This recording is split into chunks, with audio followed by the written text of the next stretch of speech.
কয়েকদিন ধরে দেখছি এবং এটা বেশ সাড়া ফেলছে এলাকাবাসীর মধ্যে। তো এবার আপনি যেই জায়গাটা আসছেন এটা আমরা মনে করি কুষ্টিয়া শহরের মধ্যে সবচেয়ে দূষণ কবলিত একটি এলাকা। এখানে চলতে পারে না, মাছ ছাড়া চলতে পারে না।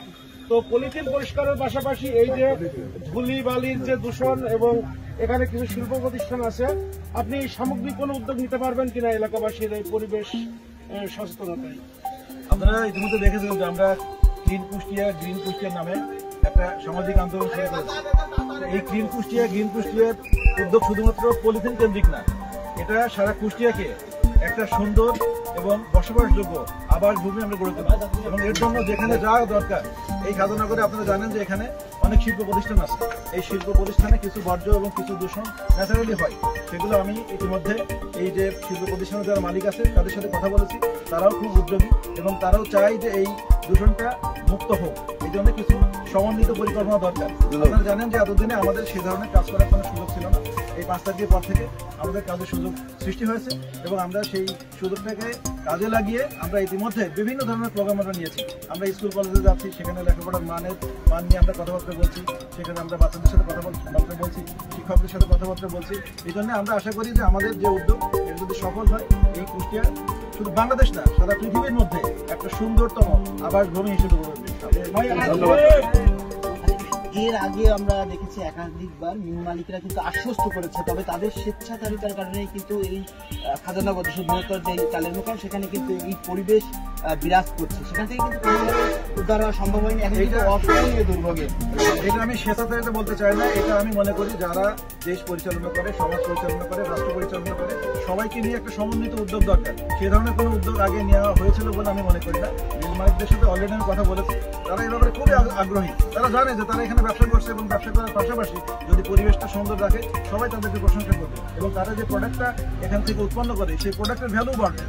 আমরা জানি যে যে কোনো প্রতিষ্ঠান, আপনি গার্মেন্টস দেখছেন যে বিদেশিরা যারা প্রোডাক্টটা কেনে তারাই কিন্তু পরিবেশের কথা বলে, তারাই কিন্তু গ্রিন ফ্যাক্টরির কথা বলে। যার কারণে যাদের গ্রিন ফ্যাক্টরি আছে তাদের প্রোডাক্টের ভ্যালু কিন্তু বেশি। এই জন্য আমরা এই অত্র এলাকাটা যদি সবাইকে সঙ্গে নিয়ে পরিষ্কার পরিচ্ছন্ন করতে পারি, তাহলে এই এলাকা থেকে যে প্রোডাক্টটা বের হবে সেই প্রোডাক্টের ভ্যালু কিন্তু বাড়বে। এটা ওনারাও বোঝেন। এই জন্য ওনাদেরকে আমি দোষ দিতে চাই না, স্বেচ্ছাচারিতা এই শব্দ আমি ব্যবহার করতে চাই না। আমি যেটা মনে করি এটা সমন্বিত উদ্যোগের প্রয়োজন। ওনারা আগ্রহী, আমরা ওনাদেরকে নিয়ে কাজ করতে চাই এবং সেই কাজের সুযোগ সৃষ্টি হয়েছে। আপনারা আমাদেরকে সহযোগিতা করেন, আমরা ইনশাল্লাহ ভালো রেজাল্ট পাবো। আরেকটা মিনিট, আপনাকে সচরাচর পরিবেশ নিয়ে কথা বলার জন্য আমরা খুব কাছ থেকে পাই না। আজকে যেহেতু পেয়েছি তার ঘোষণা করতে যাচ্ছি। আমাদের কুষ্টিয়া একটা কর্কট ক্রান্তি রেখা গেছে এর উপর দিয়ে এবং এই দিকে শেষ প্রকল্পের জন্য জিকের ক্যানালটা যে আছে এইটা হচ্ছে খুবই বড় অ্যাসেট আমাদের 4টা জেলার জন্য, বিশেষ করে কুষ্টিয়া।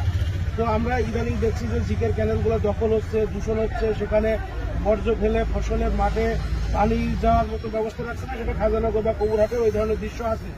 তো এই যে আমাদের যে বড় অ্যাসেট, আমরা কি আপনার মাধ্যমে কোনোদিন দেখতে পারবো যে আমাদের জিকের ক্যানেলগুলো আবার দূষণমুক্ত এবং সেখানে টলমলে পানি এবং আগে যেভাবে মানুষ এই জিকের ক্যানেল থেকে মাছ মারত সেই পরিবেশটা মানুষ ফেরত পাচ্ছে? আপনার উদ্যোগ আমরা কোনো কিছু দেখতে পাবো? দেখেন, জিকে ক্যানেল এটা আমাদের শুধু না, এটা বাংলাদেশ সৃষ্টির আগে থেকে আমাদের একটা বড় সম্পদ।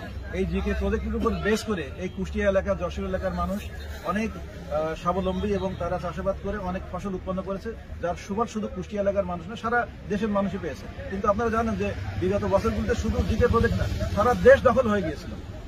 এই জন্য আমরা মনে করি এখন দেশ মুক্ত হয়েছে, এখানে জিকে প্রজেক্ট মুক্ত হবে। এখানে অন্যান্য যে নদী নালা আছে, জানেন যে গড়াই প্রতি বছর এখানে ড্রেনিং হয়, কিন্তু আসলে এভাবে সাস্টেনেবল কিছুই হয় না।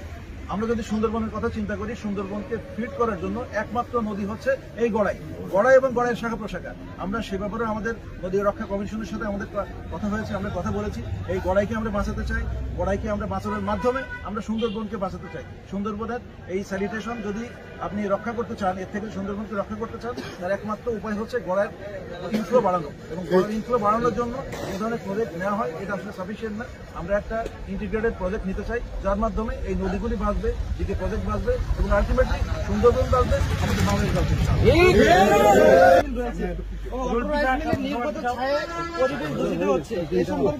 এ ব্যাপারে আমি অলরেডি কথা বলেছি, এ ব্যাপারে মিল মালিকদের সাথে কথা হয়েছে, ওনারা এই ব্যাপারে কাজ করতে চান। আমরা সবাই মিলে একটা সমন্বিত প্রজেক্ট নেব, যার মাধ্যমে এই সমস্ত ধুলা বালি এবং ছাই থেকে আমরা মুক্ত হয়ে আমাদের অত্র এলাকায় সুন্দর একটা পরিবেশ গড়তে পারবেন। আমরা পরিবেশ তাকায় হাঁটেন, যে উপরে তাকায় হাঁটবেন না, ময়লা আছে পুলিশ